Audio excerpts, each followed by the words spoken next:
이 시간 오늘 주시는 하나님의 말씀 우리가 대하도록 하겠습니다. 오늘 주시는 하나님의 말씀 우리가 봅니다. 고린도전서 12장 28절에서 31절 말씀입니다. 그리고 또 하나를 보는데 갈라디아서 5장 16절에서 26절까지의 말씀을 우리가 살펴보도록 하겠습니다.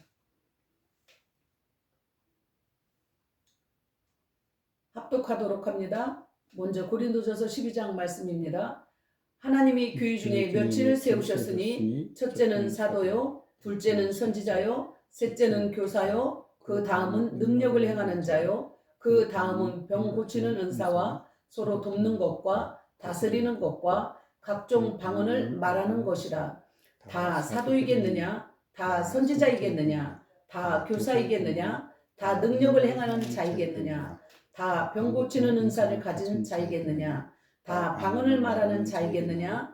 다 통역하는 자이겠느냐? 너희는 더욱 큰 은사를 사모하라. 내가 또한 가장 좋은 길을 너희에게 보이리라. 아멘. 갈라디아서 말씀을 대하도록 합니다. 갈라디아서 5장 16절에서 26절까지 말씀을 합독으로 봅니다.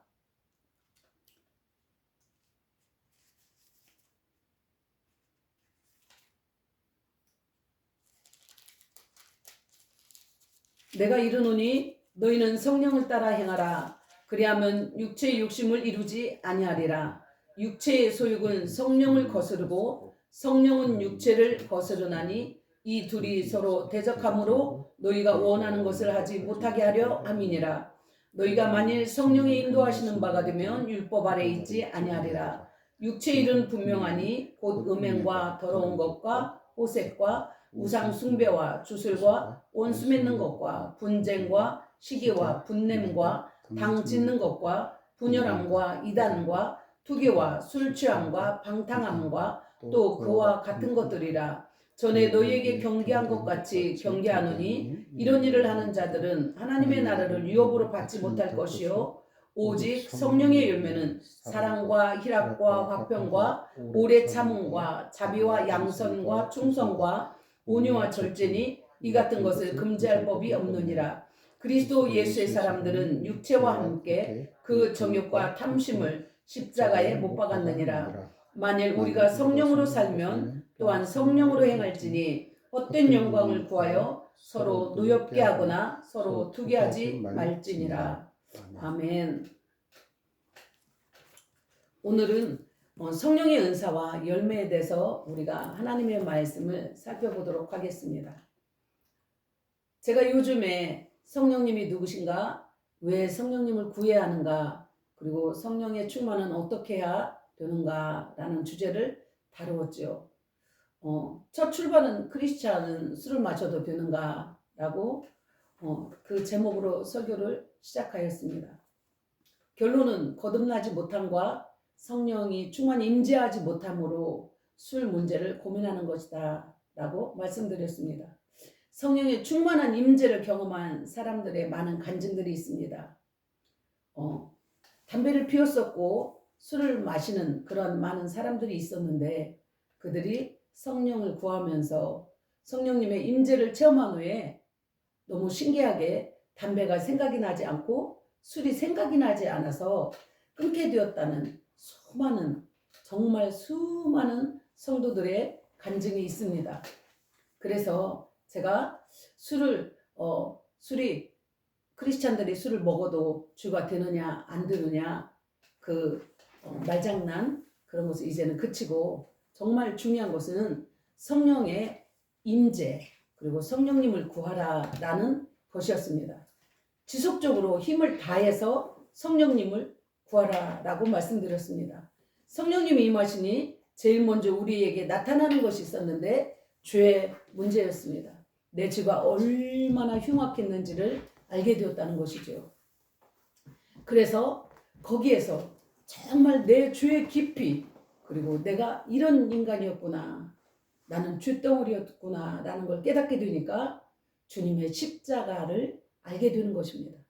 그 십자가의 사랑이 얼마나 큰지 어떻게 나 같은 것을 사랑하셔서 하나님이신 당신이 나 같은 죄인을 위해서 십자가에서 죽으셨는가?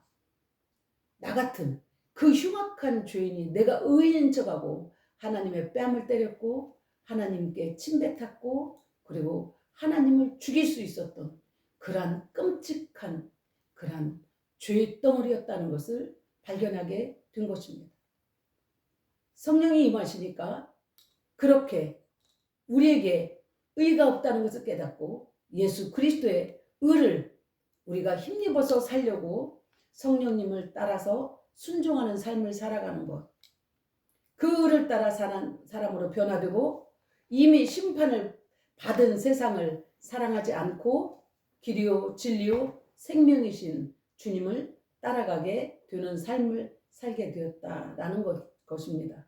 그리고 성령님이 임하시면 우리에게 위적인 증거들이 나타나고 그리고 내적인 증거들이 나타납니다. 위적인 증거들 중에 하나로 은사가 있습니다. 그리고 내적인 증거 중에 열매가 있습니다. 오늘 그 은사와 열매를 살펴보도록 하겠습니다. 고린도전서 12장에는 성령의 은사들이 소개되고 있습니다. 8절을 보면 어떤 사람에게는 성령으로 말미암아 지혜의 말씀을, 어떤 사람에게는 성령을 따라 지식의 말씀을 주신다고 말씀하고 있습니다. 지혜의 말씀을 주셨다. 이것은 하나님의 말씀을 지혜로 잘 적용시켜서 말씀을 전하는 것, 설교하는 것, 그렇게 설명하면 되지 않을까 생각합니다. 지식의 말씀은 유난히 잘 가르치는 사람이 있습니다. 성경 교사로서의 탁월함을 나타내는 그러한 많은 어떤 죄종들이 있고요. 유난히 알기는 많이 하는데 잘 가르치지 못하는 분들이 있습니다. 그런데 자기가 아는 것 이상으로 잘 가르치는 분들이 있어요. 저희가 고등학교 때 물리 선생님이 계셨었는데 그 물리 선생님은 굉장히 똑똑하신 분이셨어요.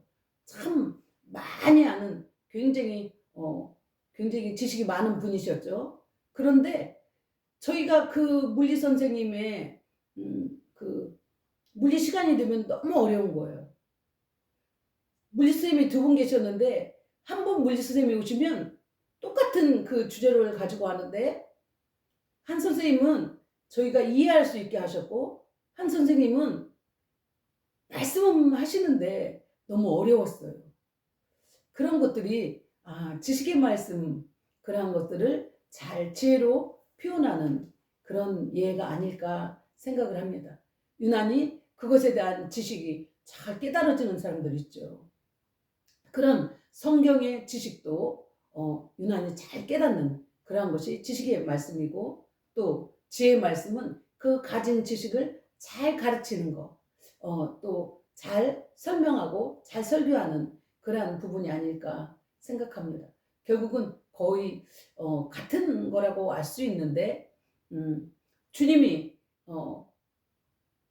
우리들에게 설교하실 때 보면 비유를 들어서 지혜로 설명해 주셨던 부분이 생각납니다. 자, 9절을 보면 다른 사람에게는 같은 성령으로 믿음을, 주님을 믿는 모든 사람들에게는 기본적으로 믿음이 있습니다. 믿음이 아니고는 우리는 주님을 구주로 영접하지 못하잖아요. 사도행전 3장에서 보면은요, 베드로와 요한이 성전 미문에 앉아서 구걸하는 안전뱅이를 향해서 내가 네게 이르노니 금과 은은 내게 없거니와 이것을 내게 주노니 나사렛 예수 그리스도의 이름으로 일어나 걸으라 하고 오른손을 잡아 일으키니 발과 발목이 곧 힘을 얻고 뛰어서서 걸으며 그들과 함께 성전으로 들어가니라 말씀하셨는데 이 순간에 베드로와 요한에게도 믿음이 필요하겠죠. 그런데 그 믿음을 강화시켰다는 것입니다. 이 믿음의 부분에 대해서는 어떤 사람이 이렇게 생각할 수가 있죠. 저 사람은 원래 믿음을 받았으니까, 선물로 받았으니까, 그러니까 저 사람은 저렇게 믿음으로 행동하는 거야. 이렇게 잘못 생각하는 사람들이 있을 수 있습니다. 여기에서 보면은 그 믿음은 하나님의 선물이라고 말씀하셨습니다. 그래서 우리가 예수 그리스도를 믿는 것은 믿음을 주신 하나님의 선물이죠. 저와 여러분이 예수 그리스도를 믿고 있다면 우리는 다 믿음을 우리는 소유한 자들입니다. 믿음의 은사를 받았죠. 그런데 문제가 뭐냐? 어떤 사람은 그 믿음이 있고 어떤 사람은 믿음이 약한가? 제가 신앙생활하면서 깨달은 것은 무엇이냐면 믿음은 순종, 행함을 동반해야 된다고 야고보서에서도 말씀하셨죠. 믿음은 분명히 행함으로 드러나게 되어 있습니다. 그렇다면 하나님의 말씀을 들었을 때 우리가 그 믿음을 가지고 한번 발을 내딛는 것입니다.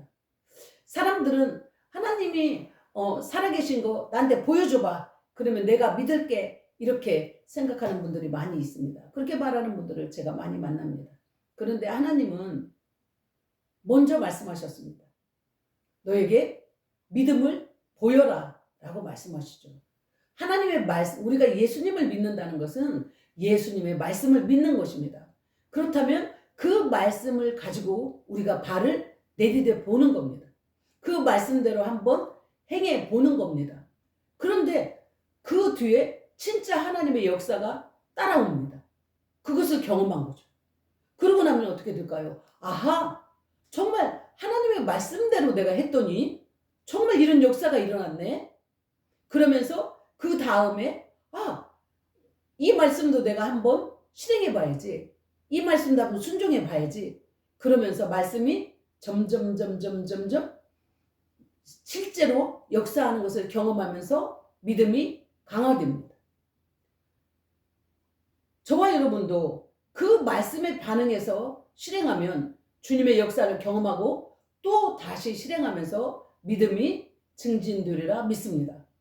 믿음은 순종입니다. 특별히 지목받은 그 믿음의 은사라는 것을 받은 그 사람만이 아니라 우리에게 주시는, 우리 모두에게 주신 하나님의 선물입니다.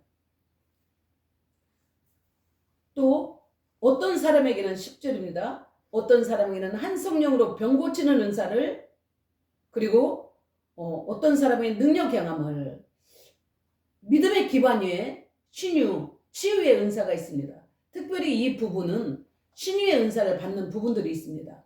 그런데 보면 대부분 치유의 은사, 이 신유의 은사를 받는 부분들은요, 그분들이 굉장히 육체의 건강에 굉장히 아팠던 적이 있었던지 아니면 그것 때문에 고통을 당해본 적이 있었던 분들에게 임하는 것을 많이 발견합니다. 왜 그럴까 생각해 보니까 그래야 그 질병으로 고통당한 그 고통, 동병상련이라고 할까요? 그 아픔을 인식하기 때문에 그걸 아픈 마음, 그 사람이 얼마나 아픈지 같이 공감하기 때문에 진심으로 기도해 줄 수 있는 마음이 나오지 않을까 생각합니다.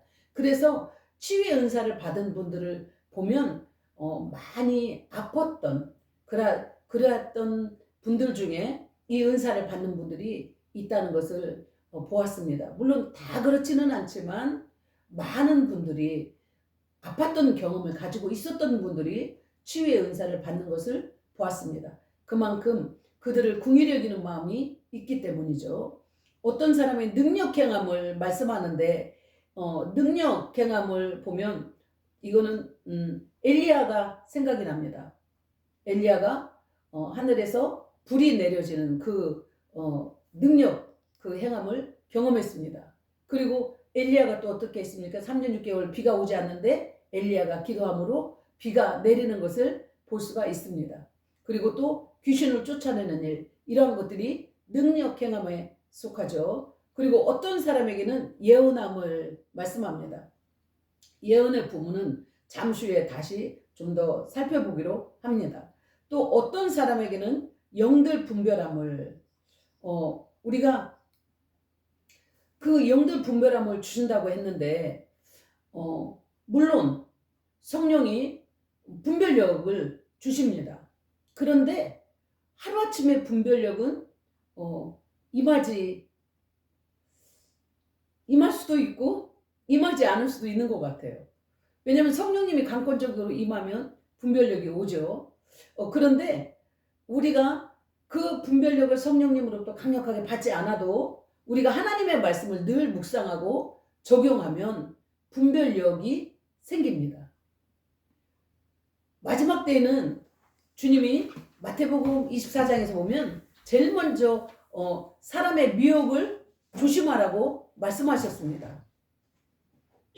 사람의 미혹이 가장 왕성하게 이루어지는 때가 마지막 때라고 말씀하고 계시죠. 사탄이 믿는 자라도 삼킬 자를 두루 찾아 헤매고 있는 시간이기 때문에 그때는 우리에게 분별이 너무 필요합니다. 그런데 주님을 향한 사랑이 정말 순결하면 우리는 분별력이 있습니다. 춘향이가 이몽룡을 사랑하는 것이 분명하니까, 그리고 순결하니까 변사또의 가모니설에 빠지지 않았습니다. 사실 이 분별력은 주님을 향한 순결함이 있으면 분별력은 저절로 우리 안에서 생긴다고 저는 생각합니다. 영적 세계에서 사탄의 활동을 우리는 다 알 수는 없습니다. 그러나 여기에서 오늘 말씀하는 것처럼 특별히 또 나는 잘 어떤 사람들은 딱 보면 이단에 대해서 알 수 있고 그런 것들이 있는데 나는 좀 부족한 것 같다. 그러면 일단 구하십시오. 이 영들 분별하는 것을 여러분들 구하시기를 바랍니다. 그러면서 여러분들이 꼭 해야 될 일 있죠? 말씀을 대하는 겁니다.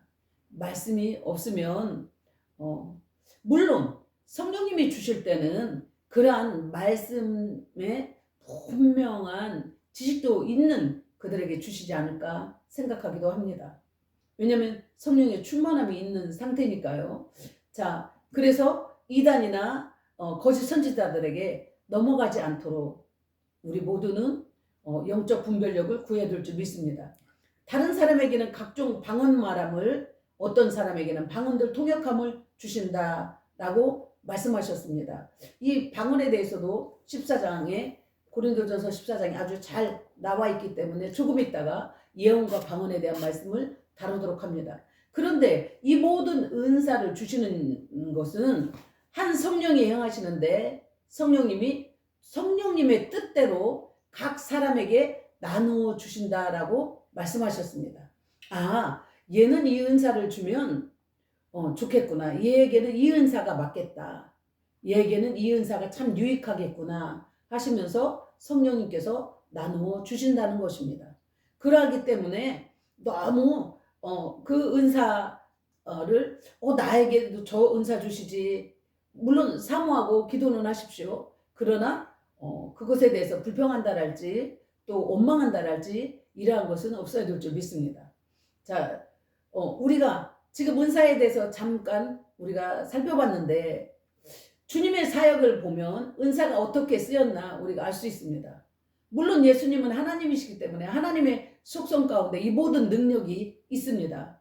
그 주님의 능력의 일부를 우리에게 선물로 각 사람에게 맞게 나누어 주신 것이죠. 마가복음 1장에서 말씀을 보면 1장 21절에서 27절을 보면 그들이 가버나움에 들어가니라 예수께서 곧 안식일에 회당에 들어가 가르치심에 무사람이 그의 교훈에 놀라니 이는 그가 가르치시는 것이 권위 있는 자와 같고 서기관들과 같지 아니함일러라. 마침 그들의 회당에 더러운 귀신 들린 사람이 있어 소리질러 이르되 나사렛 예수여 우리가 당신과 무슨 상관이 있나이까? 우리를 멸하려 왔나이까? 나는 당신이 누구인 줄 아노니 하나님의 거룩한 자니이다. 예수께서 꾸짖어 이르시되 잠잠하고 그 사람에게서 나오라 하시니 더러운 귀신이 그 사람에게 경련을 일으키고 큰 소리를 지르며 나오는지라. 다 놀라 서로 물어 이르되 이는 어찌미냐? 권위 있는 새 교훈이로다. 더러운 귀신들에게 명한즉 순종하는도다 하더라. 예수님의 사역의 현장에서 사람들은 주님의 말씀은 지혜롭고 권위 있는 새 교훈이라고 하면서 놀라는 모습입니다. 그 말씀이 실존하시는 하나님의 세계를 드러나게 하셨습니다.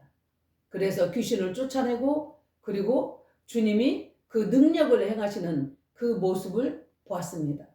우리가 하나님께서 우리에게 은사를 주시면 우리도 훨씬 사역이 더 수월하고 그리고 많은 영혼들을 주님께로 인도할 수 있다는 것입니다.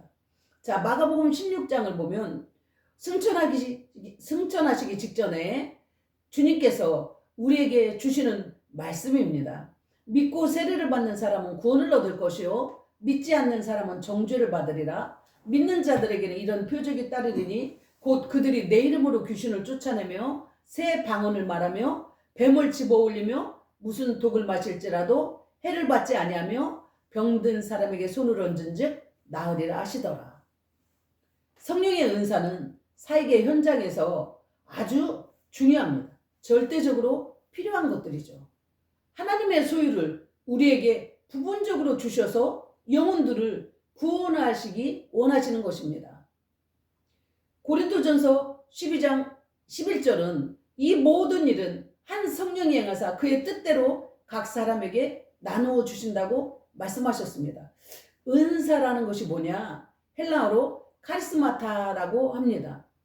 이게 무슨 뜻이냐면 선물이다 라는 뜻이죠. 신약 성경에서 보면 모든 믿는 자들이 교회에서 봉사하도록 성령께서 주시는 특별한 그런 능력을 말씀하고 있습니다.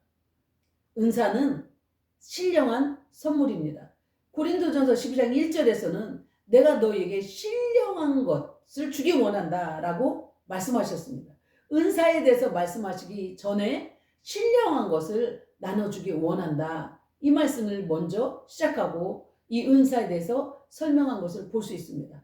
그러하기 때문에 이 은사가 얼마나 귀하고 복된 것이냐면 이 세상에서 구할 수가 없는 것이기 때문에 그렇습니다.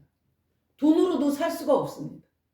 이 신령한 은사는 하나님으로부터만 주어지는 특별한 선물이기 때문입니다. 그래서 우리는 은사를 사모해야 합니다.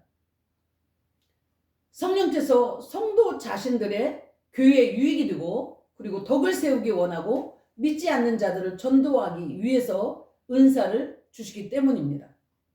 이 은사적인 부분이 자신의 덕과 교회의 덕이 되지 않고 질서를 어지럽히는 몇몇의 은사자들 때문에 터부시합니다만 사실 은사는 성령님이 주시는 신령한 선물이기 때문에 우리가 정말 사모해야 될 줄 믿습니다. 은사를 받으면 그런데 우리가 꼭 명심해야 할 것들이 있습니다. 우리가 오늘 아까 읽었던 갈라디아서 16장에서 26절 가운데 있는 말씀입니다. 그 중에서 21절부터 보면은 성령의 열매에 대한 말씀을 하고 있습니다. 그 성령의 열매가 우리에게 너무너무 중요합니다. 만약에 그 성령의 열매가 없으면 우리는 오늘 우리가 본문에서 읽었던 고린도전서 12장 28절에서 31절에서 말씀한 것처럼 질서를 따라 행동하지 않을 때가 참 많이 있습니다. 예를 들어 은사를 받으면 자기가 너무 신령해서 교회 안에서 목사님의 목회관 아래에서 성도를 살려야 되고 사역님 되어줘야 되는데 은사가 있다고 목사님의 목회관 안에 들어가지 않는 겁니다. 질서를 따르지 않는 겁니다. 사실 은사는요 도구거든요. 바느질을 하는 솜씨가 뛰어나다고 그래서 부모님을 무시하고 자기가 가정을 다스리는 그러한 자녀가 있다면 어떻게 되겠습니까? 은사가 아무리 강력하게 있어도 권위 아래에 있다는 것을 꼭 명심해야 된다라는 말씀입니다. 고린도전서 14장은 특별히 하나님을 사랑하고 이웃을 사랑하고 교회를 사랑하고 성도를 사랑하는 근간 위에 이 모든 것을 행해야 된다라고 가르치고 있습니다. 자, 은사의 두 종류를 특별히 고린도전서 14장에서 다시 설명합니다. 예언과 방언에 대해서 다시 고린도전서 14장에서 잘 설명하고 있습니다. 자, 첫 번째가 예언입니다. 계시라고도 하죠. 하나님께서 마음 안에 주시는 말씀입니다. 점쟁이의 예언과는 다릅니다. 몇 날 며칠에 귀인을 만날 것이니라. 돈을 더는 1,000,000원을 바쳐라. 그러면 애군이 떠나간다. 그것이 아닙니다. 하나님께서 주시는 예언은 그 사람을 회개하도록 하고 그 영혼을 격려하고 위로하고 바른 신앙생활 할 수 있도록, 그리고 절대 하나님을 불신하고 그러지 않도록, 하나님을 신뢰하며 끝까지 승리하도록 하나님께서 권고하시는 말씀들입니다. 예언은 반드시 성경의 권위 아래에 있다는 것을 명심해야 합니다. 그리고 예언은 가르침도 받아야 되고 제재도 받아야 합니다. 어떤 분이 예언의 은사자라고 했는데 그분의 예언을 들어보면 성경과 맞지 않아요. 그러면 그것은 무시해야 되고, 그리고 권위자가 그것을 제재해야 된다는 말씀입니다. 그런 경우들이 참 많이 있습니다. 사도행전 21장 7절을 보면은요, 바울 사도가 그 로마로 떠나갑니다. 그런데 그 과정 가운데서 로마에 가면 그가 어떻게 됩니까? 그가 이제 순교하러 갑니다. 그럴 때 그때에 아가보라 하는 선지자가 있는데 그 선지자에게 딸들이 있죠. 그런데 그 자녀들이 딸 넷이 있는데 예언하는 자들입니다. 그런데 바울의 띠를 가져다가 예언을 합니다. 그러면서 이 사람이 예루살렘에서 이 유대인들이 이같이 이 띠를 임자를 결박해서 이방인의 손에 넘겨줄 것이다. 그러면서 예루살렘으로 돌아가지 말아라. 그러면서 예루살렘에서 붙잡혀서 결국은 그가 죽는 데까지 내어주는 그러한 일들이 있을 수 있다라고 이야기합니다. 그런데 그때 바울이 뭐라고 대답합니까? 나는 주 예수의 이름을 위하여 결박당할 뿐 아니라 예루살렘에서 죽을 것도 각오했다. 그러면서 그가 고난을 받지 아니함으로 우리가 주의 뜻대로 이루어지다 하고 그쳐놓으라. 물론 그 예언에 대해서 맞습니다. 그러나 그 예언은 그 이후에 제재도 받을 수 있다라는 말씀입니다. 자, 우리가 14장 고린도전서 14장의 말씀을 보면 3절에서 그러나 예언하는 자는 사람에게 말하여 덕을 세우며 권면하며 위로하는 것이요 방언을 말하는 자는 자기의 덕을 세우고 예언하는 자는 교회의 덕을 세우나니 나는 너희가 다 방언 말하기를 원하나 특별히 예언하기를 원하노라. 만일 방언을 말하는 자가 통역하여 교회의 덕을 세우지 않으면 예언하는 자만 못하니라. 자, 또 다른 은사는 지금 예언을 말했고 예언은 덕을 세우고 권면하고 위로하는 것이다 라고 분명하게 말씀하고 있습니다. 예언을 해서 막 그 미래를 말하고 네가 뭐 몇 년 후에는 엄청난 부자가 될 거야 막 이런 것들, 그런 거 안 맞는 거 얼마나 많은지 모릅니다. 그런 것이 아니라 그가 신앙생활을 잘 할 수 있도록 주님을 잘 믿을 수 있도록 하는 것들이 예언의 말씀이죠. 그리고 물론 사명에 대해서도 말씀하실 수 있습니다. 그러나 우리는 꼭 성경 아래에서, 성경의 권위 아래에서 우리는 예언을 받아야 될 줄 믿습니다. 방언에 대한 걸 보는데 방언에 대해서는 여러 가지 논쟁이 있습니다. 어떤 분들은 그런 설교를 저도 들었는데요. 사도행전 시대만 있었다. 오순절 다락방에 임한 방언은 현존하는 나라들의 언어였다. 그래서 지금 하는 방언들은 방언이 아니다. 이렇게 말하는 분들이 많이 있습니다. 그리고 성령의 역사는, 더 나아가서 성령의 역사는 사도행전에서 끝났다라고도 주장하는 신학자와 목사님들이 많이 있습니다. 어쨌든 이 주장은 좀 뒤로 하고요. 고린도전서 14장 방언에 대해서 어떻게 말씀하시는지 한번 살펴보도록 하겠습니다. 방언은 첫째로 자기의 덕을 세운다라고 말씀합니다. 자기가 방언을 한 것 때문에 성령님을 실제적으로 경험하죠. 그리고 이 처음에는 기도하는 것이 짧게 조금밖에 기도를 못했는데 기도 시간이 얼마든지 기도를 할 수 있습니다. 방언을 받으면 굉장히 기도하는 양이 훨씬 분량이 넓어지죠. 그리고 5절에서 보면은 바울 사도는 뭐라고 권면했냐면 너희가 다 방언 말하기를 원한다라고 바울 사도는 권고했습니다. 그렇지만 방언을 말하고 통역을 하지 못하면 교회의 덕을 세우지 못하기 때문에 너희들은 통역을 구하라 말씀하는데, 고린도 교회 안에서 이때 이런 일들이 있었다고 합니다. 방언을 받은 사람들이 기도할 때만 방언을 쓰는 것이 아니고, 예를 들자면 예배 가운데서도 대표 기도를 하러 나왔어요. 그런데 방언으로 기도를 합니다. 그러면 알아들을 수 있겠습니까? 방언 통역을 받지 못한 자들은 아무도 알아듣지 못합니다. 그래서 외국인처럼 서로 말을 못 알아듣는다고 오늘 지금 고린도전서 14장에서는 말씀하고 있습니다. 방언을 생활 속에서도 다른 사람과 대화에서도 방언을 하면 얼마나 혼란이 오겠어요. 그래서 통역의 은사를 사모해라 라고 말씀합니다.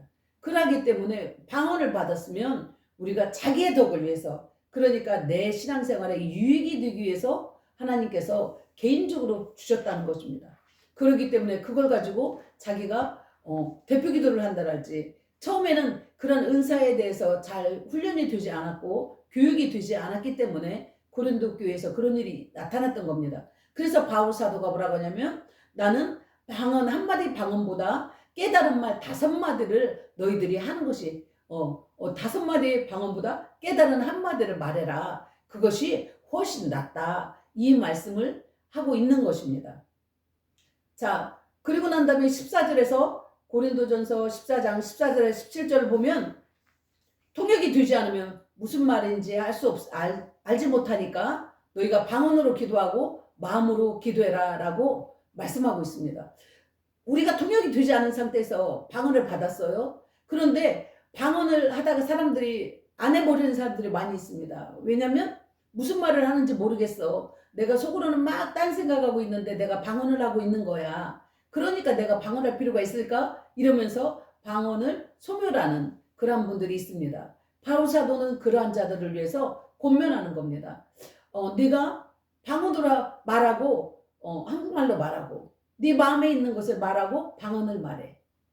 그리고 또 네 마음에 있는 것을 말하고 방언으로 말하고, 그렇게 쭉 하면 내 마음에서도 열매가 맺히지 않겠느냐. 아, 내가 맞아. 내 마음으로 내가 기도하면서, 그리고 방언으로 기도하면서 무슨 말인지는 모르지만 내가 내 기도 제목을 가지고 한국말로 하다가 방언으로 하다가 한국말로 하다가 방언으로 하다가, 그래 보니까 내가 무엇을 기도했는지 내가 알겠어. 그래서 내가 기도한 사람이 굉장히 만족한 그러한 기도가 된다라고 가르쳐주고 있습니다. 그렇기 때문에 내가 기도하면서 감사하게 된다라고 말씀하는 겁니다.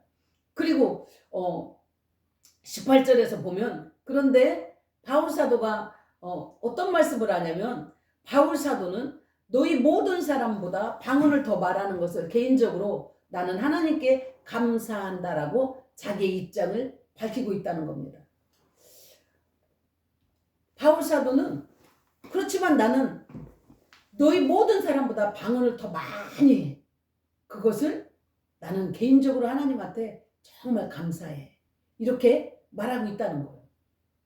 자, 저도 방언을 굉장히 제 개인적인 경험을 좀 말씀드리겠습니다.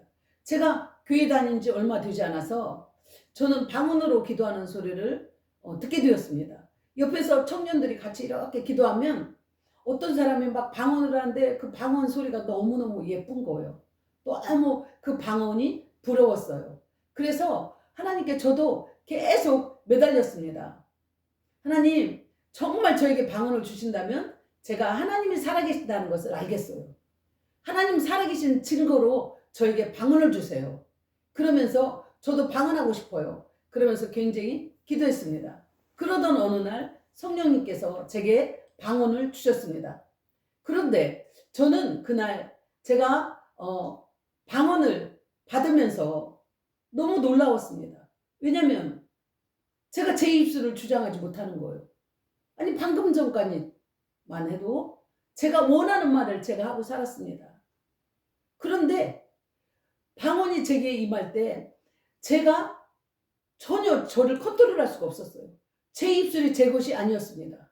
그리고 그 말이 무슨 말인지도 모르는 말을 제 혀가 하고 있는 거예요. 혀가 말리고 제가 아무리 저를 제어하려고 해도 제어가 되지 않았어요. 제가 할 수 없는 말이 제 입에서 나오고 제가 한 번도 들어보지 못한 그 언어가 제 입에서 나오고 그리고 또 모르는 언어로 노래를 하는 것이었습니다.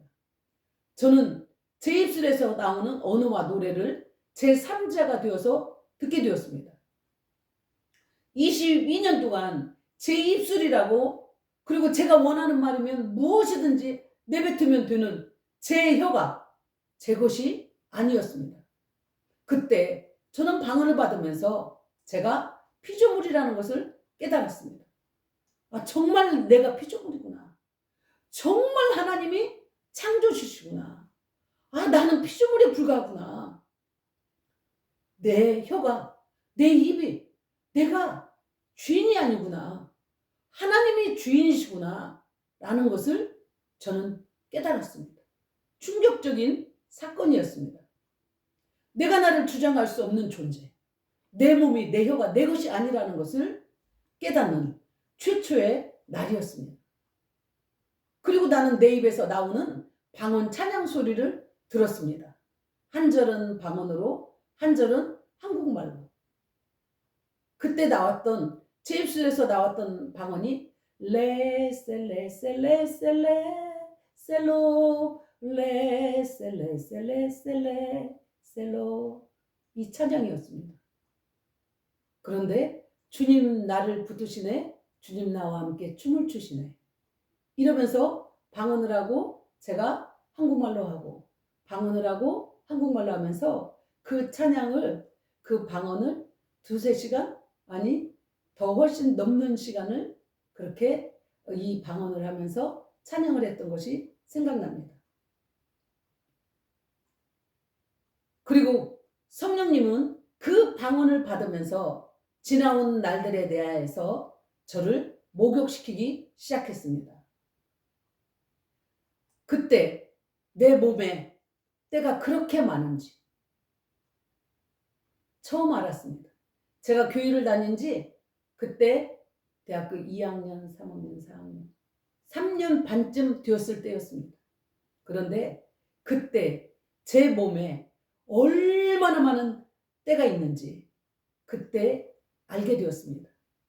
제가 얼마나 더러운 죄를 먹고 마시고 살았는지 나의 어린 시절부터 그날까지의 그 더러웠던 그 죄악들을 제가 보게 되었습니다.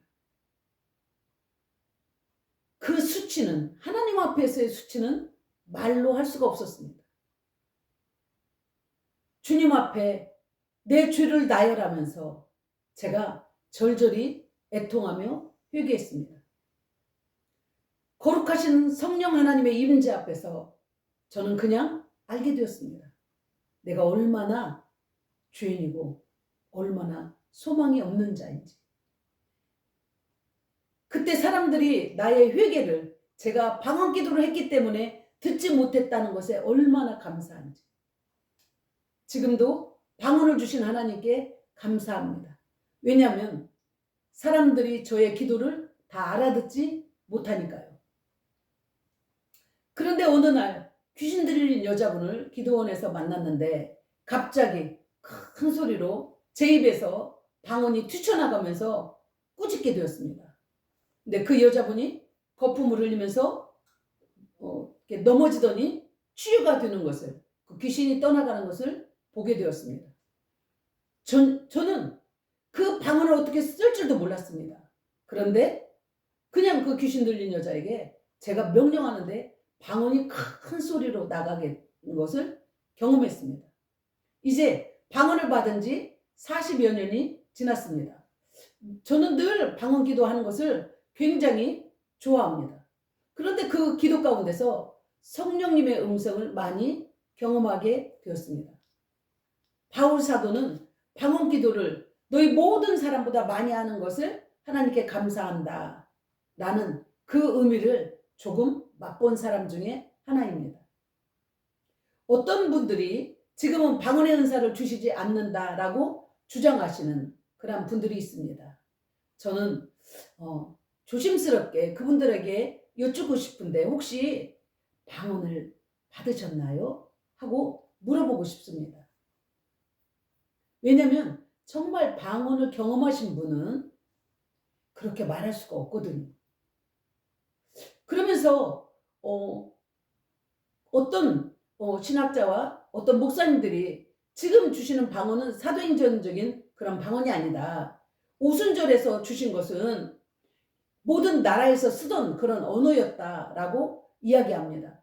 그런데 지금 제가 알기로는 제가 어제 다시 한번 서치를 해보니까 전 세계에 있는 나라 숫자가 200개가 넘더라고요.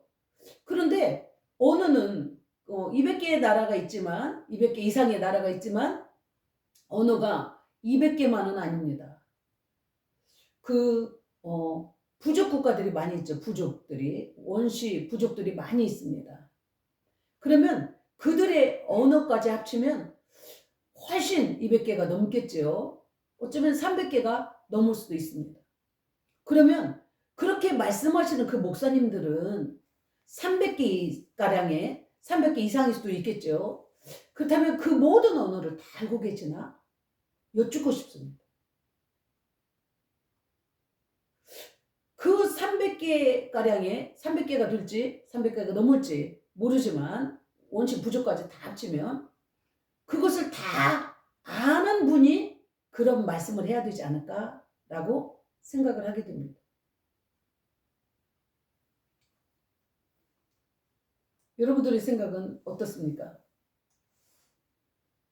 어쨌든 믿는 자들에게는 이러한 표적이 있으리니 새 방언을 말하며 귀신을 쫓아내며 병든 자에게 손을 얹은 줄 나으리라. 예수님이 승천하기 직전에도 이 말씀을 제자들에게 해주셨습니다. 새 방언을 말할 것이다. 그 12 제자에게만 하셨다고요? 사도행전에서 끝났으니까요. 그렇게 하기에는 너무 많은 모순이 있습니다. 주님의 말씀은 푸른 마르고 꽃은 시드나 하나님의 말씀은 영원합니다. 하나님의 말씀은 처음이요 나중입니다. 알파와 오메가입니다. 진리는 주님 오시는 그날까지도 변치 않습니다. 하나님의 말씀은 우리에게 사도행전 때 이런 일이 있었지로 약 올리려고 써놓은 말씀이 아닙니다. 이런 일이 있다는 것은 주님이 오시는 날까지 이 성경이 존재하는 한 이 역사는 끊임없이 이루어질 거다. 그리고 성령님이 내주하시는 한, 성령님이 운행하시는 동안 그 일들은 여전히 있을 것이다. 저와 여러분의 삶 가운데서 성령의 역사를 얼마나 많이 경험하고 살아갑니까? 그렇기 때문에 제가 조심스럽게 그렇게 말씀하시는 분들에게는 좀 더 성령님을 의지하고 성령님의 역사를 좀 경험해 보셨으면 좋겠다라고 조심스럽게 말씀드리고 싶습니다. 자, 성령님의 은사는 신령한 것이니 사모해야 합니다. 그래야 나도 살고 남도 살리고 교회도 살리고 하나님의 나라도 잘 전하게 될 줄 믿습니다. 그런데 성령이 충만히 임하시면 외적 은사가 나타납니다. 이런 은사들이 나타나죠. 그러나 그것보다 더 중요한 것도 있습니다. 아까 내적 증거가 있다고 그랬죠. 자, 고린도전서에서 말씀하신 것처럼 내적인 열매입니다. 근데 내적인 열매는 13장에서 12장에서 은사에 대한 걸 말씀하시더니 13장에서 사랑에 대한 이야기를 쭉 합니다. 진짜 큰 은사 사모해라. 사랑이 있어야 된다. 그러면서 다시 14장에서 두 가지를 특별히 다시 다루었습니다. 더 중요하다는 것이죠. 어쨌든 그런데 여기 갈라디아서에 보면 우리가 알 수 있는 성령님의 열매를 설명하고 있습니다. 오직 성령의 열매는 사랑과 희락과 화평과 오래 참음과 자비와 양성과 충성과 온유와 절제니. 갈라디아서 5장 22절 23절에 성령님이 계신 증거가 은사도 있지만 열매에 대한 것을 말씀하고 있습니다. 이러한 은사들이 있어야 된다라고 말씀합니다. 진짜 성령으로 거듭난 사람은 이 열매를 맺는 사람들입니다. 마태복음 7장에서 주님은 말씀하셨습니다. 그 열매로 그 나무를 알 수 있다라고 말씀합니다. 7장 21절에서 주님이 하신 말씀을 우리가 한번 상고해 봅니다. 나더러 주여 주여 하는 자마다 다 천국에 들어갈 것이 아니요 하늘에 계신 내 아버지의 뜻대로 행하는 자라 들어가리라. 그날에 많은 사람이 나더러 이르되 주여 주여 우리가 주의 이름으로 선지자 노릇하며 주의 이름으로 귀신을 쫓아내며 주의 이름으로 많은 권능을 행하지 아니하였나이까 하리니 그때 내가 저희에게 밝히 말하되 내가 너희를 도무지 알지 못하니 불법을 행하는 자들아 내게서 떠나가라 하리라. 주님이 주신 은사를 가지고 일을 했는데 주님이 지금 여기서 뭐라고 말씀하십니까? 불법을 행한 자들아 내게서 떠나가라 말씀하셨다는 거예요. 귀신도 쫓아냈어요. 주의 이름으로 많은 권능을 행했어요. 막 그렇게 위치는 거예요. 그런데 주님이 그렇게 말씀하셨다는 거예요. 왜 그랬을까요? 주신 은사를 가지고 주님을 나타내지 않고 어떻게 했길래 불법을 행했다고 말씀하셨을까요? 우리는 은사를 구해야 합니다. 신령한 도구니까요. 도구가 있으니 얼마나 사역에 유익합니까? 그러나 그보다 더 구해야 될 것은 성령의 열매라는 것입니다. 은사는 주께로부터 옵니다. 그러나 열매는요. 우리의 순종 가운데 주어지는 것입니다. 열매는 하루아침에 맺히지 않습니다. 주님의 말씀 앞에 나의 자아를 죽이고 말씀 앞에 복종하면서 나의 거칠고 완악한 죄성 때문에 주님의 영광을 가리는 것 같아서 애통하면서 얻어지는 것입니다. 요리사가 칼을 가지고 칼을 참 조리를 잘합니다. 그런데 그가 인성이 못됐습니다. 그러면 그 식당에 가는 것도 잘 가지 않습니다. 우리가 은사는 있는 것 같은데 그가 주님을 닮지 않았습니다.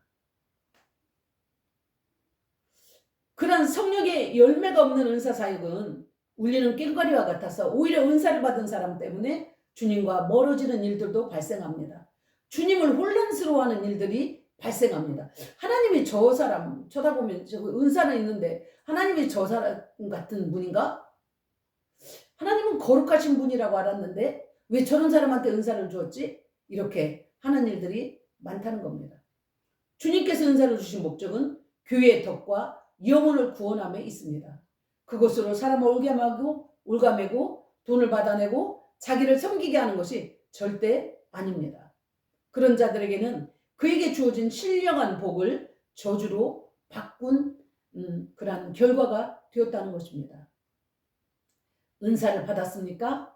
성령의 소욕에 순복하면서 사람들에게 덕을 나타내고 주님께 영광을 돌리십시오. 아직 은사를 받지 못했습니까? 그렇다면 은사를 구하시고 그 은사가 빛이 나도록 우리가 성령께 순복해서 하나님의 성품인 성령의 열매 그것이 맺어져서 주님께 충성된 종이라 칭찬받고 주님의 얼굴을 기쁨으로 뵙는 자리까지 나아가는 저와 여러분이 되기를 주님의 이름으로 축복합니다. 아멘.